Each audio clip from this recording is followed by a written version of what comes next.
threat of increased federal involvement has always loomed in the background. We had a contingency plan. We probably need to get it, dusted off the shelf, but we're nowhere near thinking about implementing it. What's up, everybody? I'm Lance Storm, and this is WN420. Because regular news is boring, today we're going to be talking about cannabis growers who are talking about Jeff Sessions' coal memorandum retraction. I found a couple clips that'll probably be really historic in the future, and I figured we might as well showcase them, talk about them, and let you guys see what's going on in the world of growers. These guys are out of Oregon, and without too much further ado, let's go ahead and get down to the video.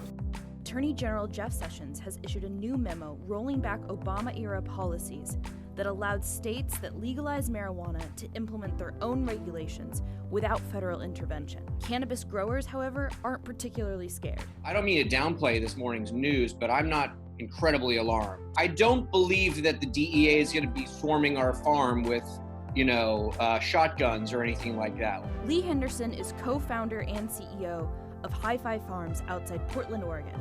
He says the threat of increased federal involvement has always loomed in the background. We had a contingency plan. We probably need to get it, dusted off the shelf, but we're nowhere near thinking about implementing it.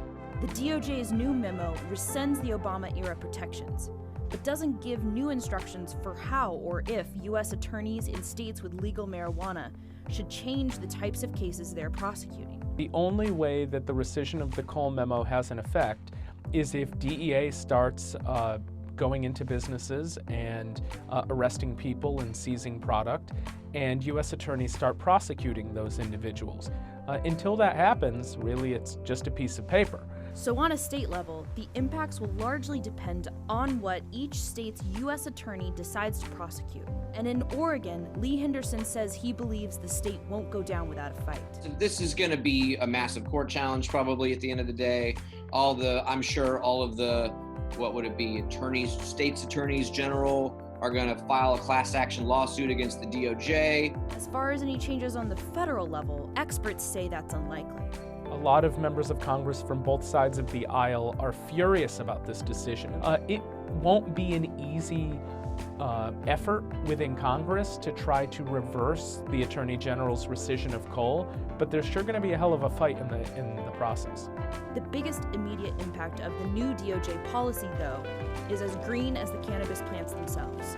It does introduce uncertainty that could affect banking, it could affect investment, it could affect hiring, it could affect new businesses from popping up. Henderson doesn't think it's a coincidence that this comes just a few days after the opening of the nation's largest cannabis market. California cannabis industry is getting a lot of press right now, and a lot of warm press, and I think that they are probably just trying to whip up chaos and fear and loathing. Unfortunately, there's a possibility this won't reduce the cannabis industry, but rather send it back into the shadows. While the infrastructure in California for a legal market is somewhat in place, the infrastructure for an illegal market is significantly in place in California.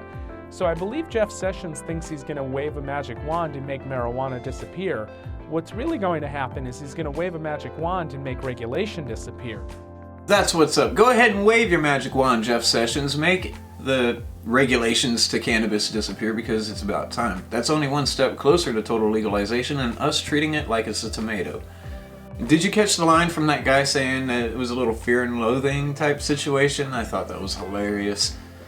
And without a doubt, if things don't pan out on this, I'm sure that many of the state's attorneys will be pursuing the DOJ with a class action lawsuit, if not something else. This is on a one-way track to legalization, guys. We are in the stock market, we're making big moves. They're not going to tear it out like that. I mean, they could. They really could. And we know that. We all know that. But is it feasible for them to do that with our country in as much debt as we are? And this is providing so many jobs to so many people? Let me know in the comment section down below what you think about that. This next clip, the guys talk to you about the organic nature of the cannabis culture, or the lack thereof of the organic nature, because just because it says organic with cannabis doesn't necessarily mean that it is. I know DDT's been out a lot, but kind of doesn't that sort of defeat the purpose, And how do you know if you don't test it?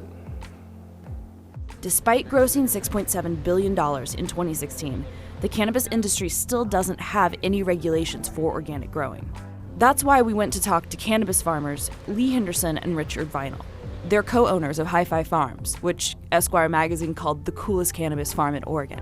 Everybody, it was like everyone was at the starting line and they pulled the trigger. And it's like, build a company while we build the regulations around you, while the marketplace develops at the same time. The Department of Agriculture controls the term organic. They certify and sign off for what is organic. So because cannabis isn't federally recognized, you can't officially call anything organic. A member of Portland's cannabis industry spoke to Circa off camera. He told us he's watched past employers use non-organic materials on their crop and then market it as green or organic. Well, there's ways to do it. You know, like some companies have put the word organic in their name. So the name of their company is like so-and-so organic. People are just playing the game of saying everything's all natural, everything is clean or like sustainably grown. There is one farm, though, that has been recognized as organic by the federal government. Some of my lifestyle is a cannabis organic lifestyle, where we grow organic fruits and vegetables and organic cannabis, and we live by the seasons and we follow the sun. Farmer Tom Lauerman, owns a farm in Washington State. He operates an organic CSA, and he also grows medicinal cannabis. Last year, the Department of Health and Human Services and the CDC visited Tom's farm together to study the cannabis growing process and to begin formulating workplace safety guidelines. In their final report, they classified Tom as an organic grower. Our goal has always been for this place to be an educational farm where we learn and teach people about organics. If there's any trace of any kind of insecticides or toxic fungicides, concentrated down could end up being a really big problem. Yeah, the last of our peppers are here. Yeah, I'll show you some of the organic things that we do to our soil. So biochar is a big element to organic growing and growing in general. We grow all of our vegetables and all of our cannabis with the same nutrients and amendments. In order to try and regulate this, some third-party certifications have popped up within the industry. The most well-known is Clean Green Certified. There's another one, Certified Kind. There's a whole handful of other ones popping up. These certifications, though, are all coming from within the cannabis industry, with no outside regulation. Oregon Tilth, if they had anything to do with cannabis right now, their bank account would get shut down. So they're not going to take the risk. I don't know how much the consumer is really aware of these certifications, and they're not cheap. So growers have to weigh the benefits of getting a certification that maybe no one's asking for. But I still think it's the right thing to do. That's some really interesting stuff. You know, organics is something that I've kind of talked about and complained about for some time, and now these folks are wanting to go off and get certifications from whom? From what? For what? And who's asking about it? I know I'm not. All I am asking is that you guys aren't using pesticides in your products and that you're growing it properly and doing your job like you should.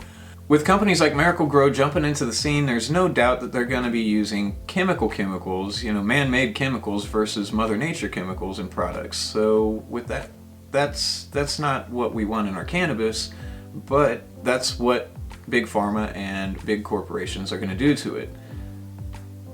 This is something that we got to keep natural.